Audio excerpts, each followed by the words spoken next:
Voilà, c'est parti. Bonjour. Tirage astro pour le mois de juin. Alors, il n'y a pas de mystère, il reste qu'un signe. Ce sont les scorpions. Scorpions. Donc voilà, donc on finit par les scorpions. Et donc ça m'intéresse particulièrement puisque je suis scorpion. Donc ces derniers temps, ces derniers mois, il y a eu beaucoup d'interrogations chez les scorpions généralement. Et beaucoup de questions existentielles un petit peu. Et il est possible qu'on ait des réponses au mois de juin. Alors on va voir. C'est ce que j'ai regardé un petit peu autrement. Bon, on va voir si les cartes nous le confirment. Vous complétez toujours avec votre ascendant, votre signe lunaire, si vous le souhaitez. Pour le sentimental, vous regardez où est placé votre Vénus sur votre thème astral. Voilà, voilà, voilà, voilà. Alors, Scorpion sur ce mois de juin. Allez, c'est parti. Ou pas. Oui. Merci. Roi de coupe. Le roi de l'eau. Roi de l'eau, donc la couleur du scorpion, maîtrise émotionnelle. Maîtrise et ouverture émotionnelle. Le roi de cœur. Beaucoup d'émotions, beaucoup d'empathie, beaucoup de sensibilité, mais qui perturbe pas et au contraire qui permet une grande ouverture, beaucoup de choses. On va voir si ça vient dans le tirage. Le chariot. Le chariot, je ne l'ai pas eu jusqu'à présent. Ok. Ok, ok, ok. Ok. Je sais pas vous le faire à chaque fois. On a un tirage qui est particulier ici. Dans la mesure où j'ai des cartes que j'ai pas forcément eues jusqu'à présent. Et non, on n'avait pas eu celle-ci. On n'a pas eu celle-ci. Ça, ce sont des majeurs. Ok. Ouf. Alors, on va poser tout ça. On va rester calme. On va remonter. J'espère que vous voyez bien. Alors, peut-être pas les cartes, mais au moins l'emplacement, puisque je vais vous les montrer. On a des majeurs. On a 3 majeurs. On a 2 rois. 3 avec celui-ci. Donc les rois, c'est quand même la maîtrise de la couleur dans laquelle on est. 3 rois, une reine.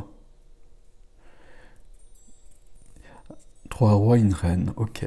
Des coupes, des deniers, des épées, des bâtons, il y a de tout. Ok, c'est équilibré. On va prendre le chariot déjà. Alors le chariot, voilà, c'est vraiment le dernier tirage et c'est la première fois qu'il sort. Comme cette carte-là, je vous l'annonce tout de suite, c'est la tour. Ok. Le chariot, c'est rapide. Le chariot, c'est le chariot qui fonce, je sais pas comment il est représenté ici, vers le succès, vers la victoire, vers peut-être vers le bonheur. Je vous dis le bonheur parce qu'il y a la carte du bonheur à côté. Visiblement qui est un peu bloqué, on va peut-être voir pourquoi. Le chariot, il y a cette notion des 2 chevaux, et si vous le voyez sur cette carte, c'est représenté comme ça en effet. Chevaux blancs, normalement un blanc, un noir. Dans un premier temps, ils ne regardent pas dans la même direction, donc c'est difficile pour avancer. Donc il faut qu'ils s'accordent, et à partir de là, les choses sont en place, et les choses vont vite. Les premiers temps peuvent être un peu laborieux. Ok. C'est quand même une carte de succès, c'est une carte de victoire, c'est une carte où les choses se mettent en place, les choses vont bien. On va le prendre comme ça. Qu'est-ce qui vient aider le chariot? Tout simplement la grande prêtresse. Donc la grande prêtresse, c'est Scorpion, Scorpion, votre intuition qui est grande normalement. C'est votre relation à des choses plus subtiles. La grande prêtresse, intuition, médiumnité. C'est aussi du savoir. La grande prêtresse toujours a un livre sur ses genoux qui représente des connaissances qu'elle partage ou pas, qu'elle partage avec parcimonie, mais visiblement si elle est dans la case qui aide, c'est qu'elle est prête à délivrer son savoir. Donc ici, ce que ça nous dit le chariot et la grande prêtresse, c'est qu'il y a quelque chose qui s'ouvre. Alors quelque chose qui s'ouvre, il y a une direction qui se présente, qui est peut-être déjà empruntée, mais sur laquelle on va aller beaucoup plus vite, beaucoup plus facilement, et avec un grand succès. Donc ça, on va apprendre tout ça.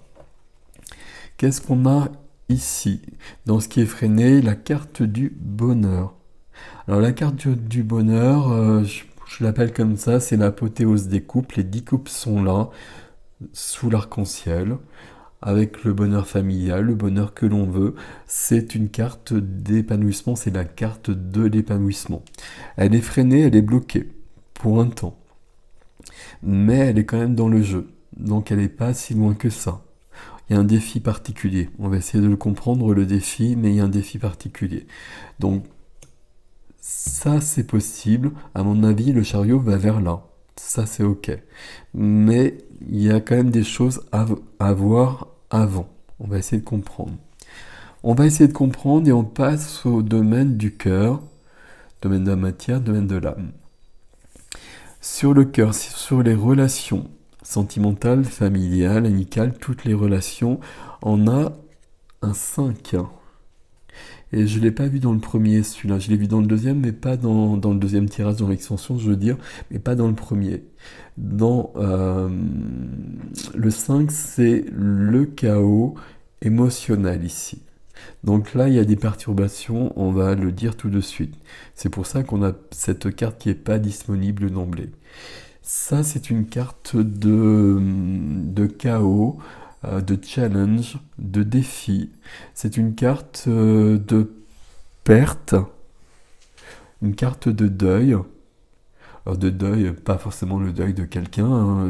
Voilà, je ne l'emploierai pas comme ça autrement, et puis j'en parlerai pas déjà à la base. C'est une carte où on a essayé des choses, ça n'a pas fonctionné, puis on ne sait plus trop, on est perdu. Euh, Et puis j'ai perdu la phrase que je voulais dire. On a quelqu'un qui semble un peu perdu dans ses émotions, ou un peu débordé plutôt par ses émotions ici. On a besoin d'aller plus loin. Blessure de l'âme, c'est ça que je voulais vous dire ici avec le 5 de coupe. Blessure de l'âme avec le 5 de coupe, on va être sur du rejet probablement, sur de l'abandon et quelque chose à résoudre. Et c'est possible que ce soit quelque chose qui soit à l'œuvre depuis un bout de temps. Et c'est peut-être le moment d'aller voir de ce côté-là. C'est peut-être pour ça que le chariot est là aussi. Alors dans les deux autres cases, on a, je vous le dis tout de suite, la reine de denier et le cavalier de denier. C'est pas le roi, je m'étais trompé.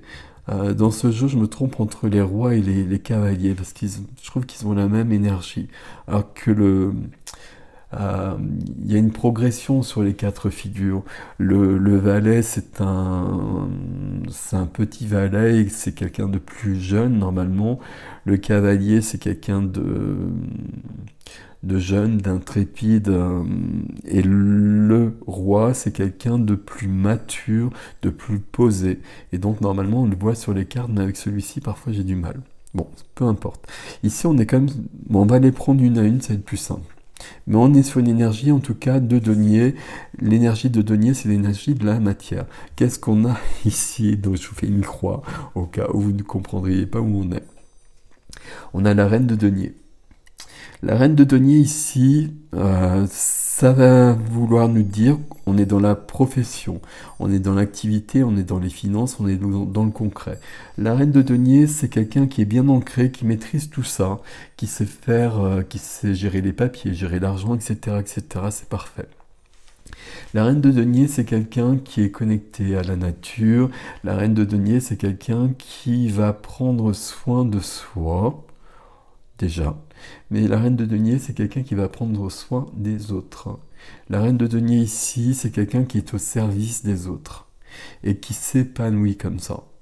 Et avec la reine de denier, on prend déjà soin de soi. Il n'y a pas de souci par rapport à ça. C'est important. C'est pas qu'il n'y a pas de souci, c'est que c'est primordial, sinon ça ne fonctionne pas. Mais la reine de denier ici, pour moi, j'ai quelqu'un qui est épanoui et visiblement dans un service à l'autre. Bon, ça parlera peut-être pas à tout le monde. Peut-être que c'est une des réponses aussi du chariot. Peut-être qu'il y a une évolution sur une activité pour se retrouver dans cette notion-là. Mais en tout cas, on a déjà la reine qui est là, donc il y a quand même beaucoup de choses qui sont en place. C'est peut-être pas l'activité principale, ça n'a pas forcément besoin d'être l'activité principale. Ok.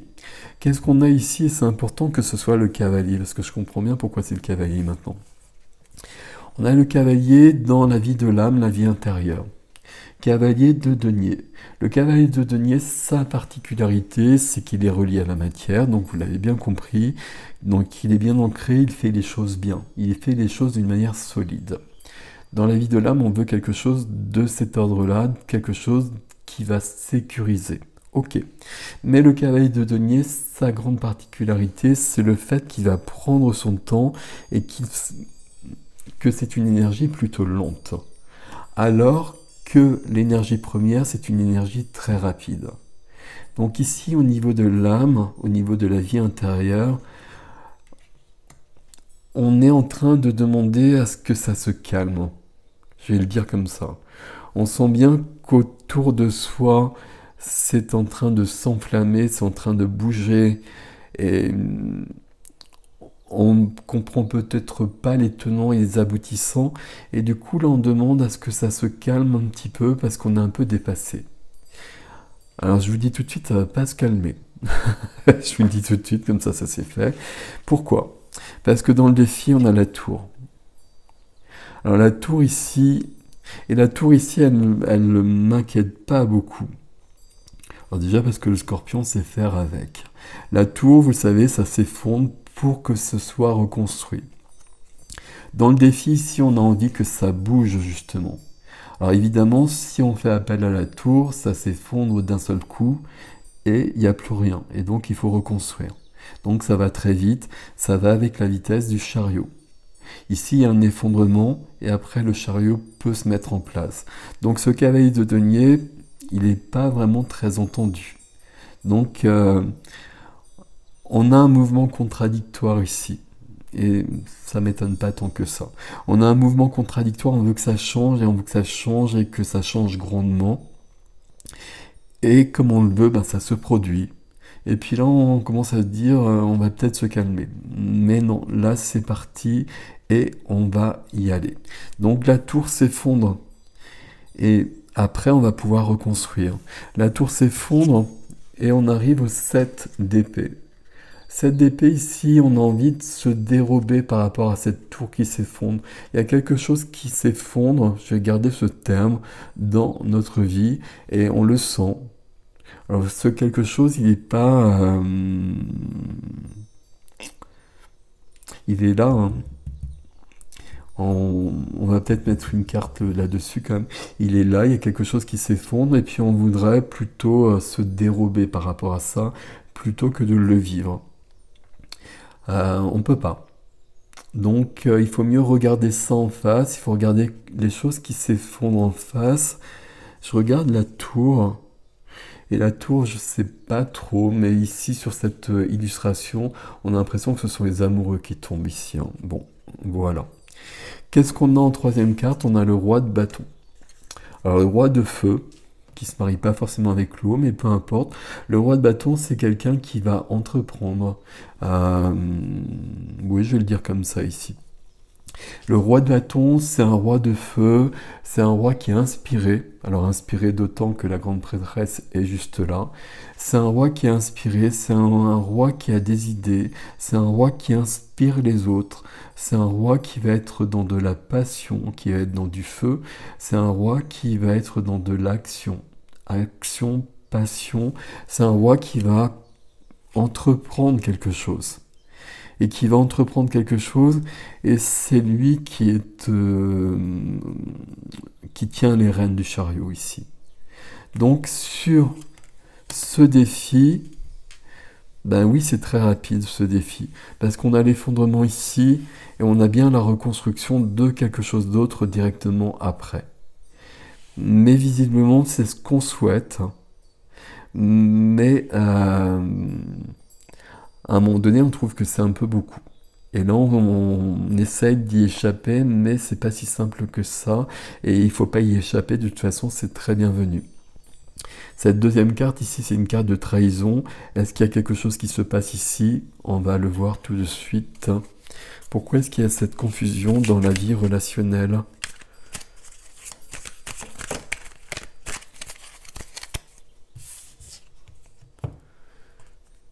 Alors, dans la vie relationnelle, on a une majeure qui apparaît.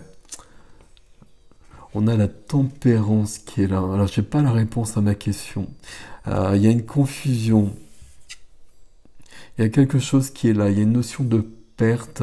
Il y a peut-être une notion de deuil de quelque chose, deuil d'une relation. Il y a quelque chose de cet ordre-là. Peut-être lié à une trahison, je pense pas, mais voilà, je vous le dis quand même, trahison d'un côté ou de l'autre. Ok. Et puis ici, ce qui vient, c'est pas, ça me donne pas plus d'explications par rapport à ça, mais c'est très positif parce que la tempérance va équilibrer. Donc ici, je vous ai dit qu'on était en confusion, et ici, à un moment donné, et c'est le chariot qui nous donnera ça. Le chariot est l'œuvre de la tour. Mais à un moment donné, on va arriver sur une notion d'équilibre. D'équilibre, et avec la tempérance, on a quelque chose qui va tempérer aussi les choses. Donc ça va se calmer. La tempérance est aussi une carte de guérison. Il y a des blessures de l'âme qui sont à l'œuvre ici. Alors des blessures peut-être pas au pluriel, il n'y a pas besoin de pluriel, mais on a une guérison qui vient juste après. Et c'est l'œuvre de tout ça. Donc tout ça, c'est bienvenu. Ici, on a un beau tirage, tout simplement. Alors moi, j'aime toujours tous les tirages. Enfin, il y en a certains. Et là, au mois de juin, il y en a eu un ou deux qui étaient bien costauds. Bon, quand c'est costaud, c'est nécessaire. Ici, c'est pas forcément le cas. Ici, il y a un côté rapide, il y a un côté, bon, tout tombe, on reconstruit. C'est ok. Mais on a cette carte d'épanouissement, cette carte de bonheur, même si elle est freinée, même si elle est bloquée pour un temps, à un moment donné, elle va prendre sa place. Quand est-ce qu'elle prend sa place? Elle prend sa place quand la tour est effondrée et que le chariot se met en place. Mais le chariot, c'est quand même la première des énergies de votre tirage, les scorpions. Et le chariot est guidé par la grande prêtresse. Donc déjà, le chariot, à la base, il va dans la bonne direction, dans une direction qui va nous épanouir. Et comme la grande prêtresse, qui plus est, le guide, ben, c'est magique. Et on l'a vu dans le défi, on a un roi de bâton qui est là, qui va entreprendre des choses. Et le roi de bâton, je vous disais, à mon avis, c'est lui qui tient les rênes du chariot. On va vers quelque chose de nouveau. Je sais pas quoi. Mais il y a quelque chose qui va se mettre en place, et puis là, il y a du mouvement, et on le souhaitait. Peut-être qu'on ne souhaitait pas que ça se passe aussi vite, c'est pas très grave. C'est pas très grave. Qu'est-ce qu'on a en dos du jeu maintenant? On a bien cette notion de relever les défis, de faire face. Donc on a bien cette notion là où c'est pas toujours ok. C'est peut-être un peu violent à un moment donné. Mais avec cette carte, ici, on va relever les défis, on va y arriver parce qu'on se bat pour ce qui est important, pour ce à quoi on croit. Et avec cette carte, le succès est promis. Donc tout ça, c'est très positif ici. Il y a un grand changement qui est à l'œuvre ici. Euh, c'est bien. C'est bien, c'est bien, c'est bien. Et on a quelque chose ici sur le relationnel. Alors, relationnel, je ne sais pas si c'est du familial, si c'est du sentimental. J'ai repris une carte, mais on n'a pas plus de choses par rapport à ça. On y dit plutôt qu'on parvient à rectifier cela et à trouver l'équilibre et à trouver même la guérison là-dessus. Et donc ça, c'est parfait aussi. Ok.